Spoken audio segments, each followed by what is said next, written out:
Nobody is coming to save you, and the sooner you realize that, the faster you'll stop acting like a victim. Let that sink in. You've been lied to since you were a boy. They told you heroes would show up, that someone out there would see your worth, fight your battles, lift your burdens, and hand you your destiny. But here's the truth nobody told you: sometimes the hero doesn't come. Sometimes you have to become him. Because we live in a world that keeps you sedated with lies. Don't worry, someone will help you. God has a plan. Just wait. Your time will come. Your time doesn't come. You take it, you claim it, or you die waiting for it. And most men, they die waiting, not physically but spiritually. They live quiet lives of digital anesthesia, scrolling through curated perfection, artificial wisdom, chasing motivation like it's oxygen, while refusing to move a single inch toward change. Look around you. Every notification, every advertisement, every comfortable diversion, it's all designed to keep you docile, to keep you consuming instead of creating, to keep you dreaming instead of doing. And the longer you wait, the deeper the hooks sink in. Let me tell you about a man. He wakes up tired, not because he didn't sleep, but because he's exhausted from life itself. He scrolls through his phone, dopamine drip feeding his apathy. He sighs, he scratches his beard. He goes to work, he's got a job, but no mission. He's got a partner, but no connection. He's got bills, but no belief. He's overweight, underpaid, overstimulated, and deeply ashamed. But he hides it well. He laughs, he drinks, he posts memes, tells himself, I'm good, I'm fine. But at night, when the lights are off and the silence is loud, he stares at the ceiling and feels it. That crushing weight in his chest that whispers, this is not the man you were supposed to become. Not because life is too hard, but because he has waited for years for someone to come save him, and nobody did. He thinks he's the only one, but he isn't. That man is everywhere. At the bar, at the gym, on your street, in your mirror. Maybe you've seen him walking through his day with that distant look in his eyes. That look that says, I'm just going through the motions. That look that betrays the quiet desperation beneath the surface. You might even be that man right now. The man who once had dreams so vivid they kept him up at night. The man who believed his life would matter. The man who promised himself someday. But somewhere along the way, someday became probably never. The Stoics knew this. Epictetus, a slave, said, don't hope events will turn out the way you want. Welcome events in whatever way they happen. That is the path to peace. But modern men were not raised like this. They were raised on fairy tales, superhero movies, and entitlement. They were taught to be liked, not to be strong. They were told that masculinity is toxic, aggression is evil, and discipline is oppression. But the truth? Kindness without power is weakness. Compassion without boundaries is self-destruction. Faith without works is dead. A man without direction becomes a danger to himself. And a man who waits too long becomes a ghost in his own life.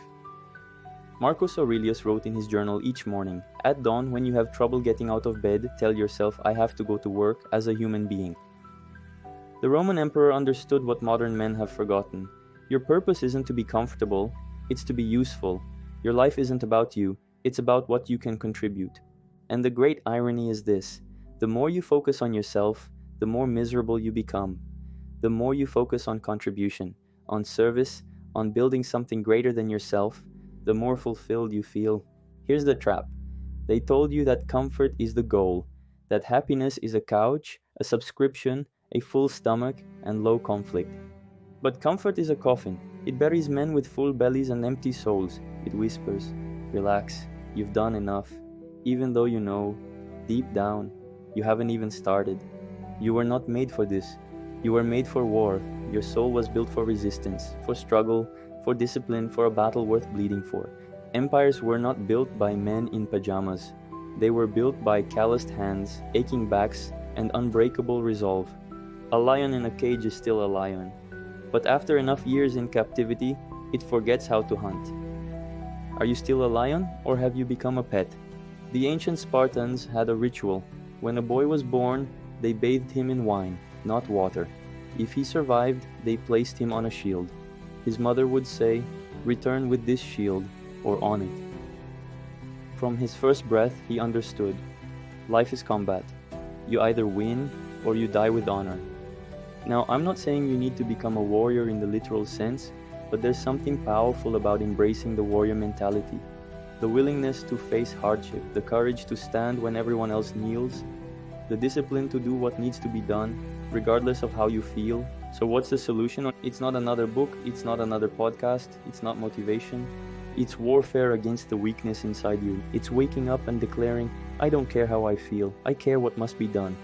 It's becoming the man who lifts his family out of poverty, the man who teaches his son how to lead, the man who walks into the fire when everyone else is running. You don't need to be perfect, you just need to be present, consistent, relentless. Nobody becomes a warrior by accident. Every scar is earned, every step is paid for. The man you admire, he was once broken, but he made a decision. If I must suffer, let it be on my terms. Think about the men throughout history who changed the world. They all faced crushing adversity. They all had moments of doubt. They all could have given up. Mandela spent 27 years in prison before leading a nation. Lincoln failed in business, had a nervous breakdown, and lost multiple elections before becoming president. Edison failed 1,000 times before creating the light bulb. What separated them wasn't talent or luck. It was persistence. It was the refusal to be defined by failure. It was the willingness to stand up one more time than they fell. Even the Bible doesn't promise comfort. It never said you'd be rescued without sacrifice. It said, pick up your cross and follow me.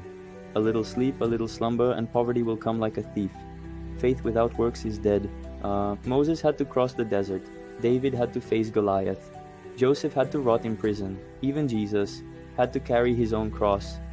Do you really think you'll escape the fire and still earn the crown? You want resurrection? But you run from crucifixion. It doesn't work that way. The blessing comes after the burden. The breakthrough comes after the breakdown. If Christ bled, why should you escape discipline? This isn't just about physical discipline, it's about mental fortitude, emotional resilience, spiritual depth.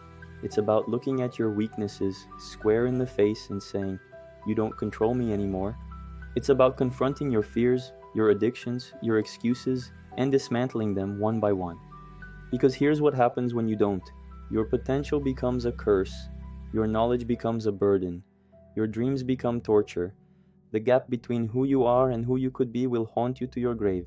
You want to be successful? No one cares. You want respect? Earn it. You want love? Become lovable. You want freedom? Bleed for it. The market doesn't care about your childhood trauma. The gym doesn't care how tired you are. Life doesn't care how unfair it's been. And here's the coldest truth of all. You are not entitled to anything. You are responsible for everything. I know men who've lost everything. Their homes, their families, their health, and still found a way to rebuild from nothing. I also know men born with every advantage who've squandered it all because they believed the world owed them something. Which man will you be? The victim who blames circumstances, or the victor who creates despite them? So ask yourself, if you met a version of yourself 5 years from now, would he thank you, or would he look you in the eye and say, you wasted me? Think about that question for a moment. Let it sink deep into your bones. Because every decision you make today is shaping the man you'll become tomorrow. Every time you choose comfort over growth, you're voting for stagnation. Every time you choose distraction over discipline, you're voting for mediocrity. Every time you choose excuses over action, you're voting for regret. What kind of man are you voting to become? Start now, before you're ready, before it's perfect. Do it with shaking hands, do it with a broken heart, do it anyway. Do one push-up, read one page, write one sentence, make one promise, and keep it. Because discipline is forged in the silence, in the repetition, in the war against the voice that says, you can rest today. The man you are today, yes, is training the man you'll meet in 10 years. Don't let that man be a stranger you resent. Win the next 5 minutes, then win the next 5. There's a Japanese concept called Kaizen, continuous incremental improvement. Not dramatic change, but consistent small steps. 1 degree of change in your trajectory today might seem insignificant, but over time, it will take you to an entirely different destination. 1 extra rep, 1 hour less of mindless scrolling, 1 moment of choosing courage over comfort. These small decisions compound like interest. And here's the secret. The pain of discipline weighs ounces. The pain of regret weighs tons. Ask any 80-year-old man what he regrets most. It's rarely what he did. It's almost always what he didn't do. The chances not taken, the words not spoken, the dreams abandoned for safety. Is that the story you want to tell with your life? Nobody is coming. Not your dad, not your mentor, not your ex, not even God, not until you move first. You are the rescue, you are the fire, you are the man. Picture yourself alone on a battlefield, wounded, bloodied, tired, no backup, no applause, just you. And the enemy called yesterday, and then you take one more step. Get up, stop whining, put on your armor, and become the savior you've been waiting for. Because you were never meant to be saved. You were meant to become a warrior, and in the end, that's the greatest gift of all. The realization that you never needed saving. You just needed to remember who you were always meant to be. The hero of your own story, the captain of your own ship, the architect of your own destiny. Now go and act like it.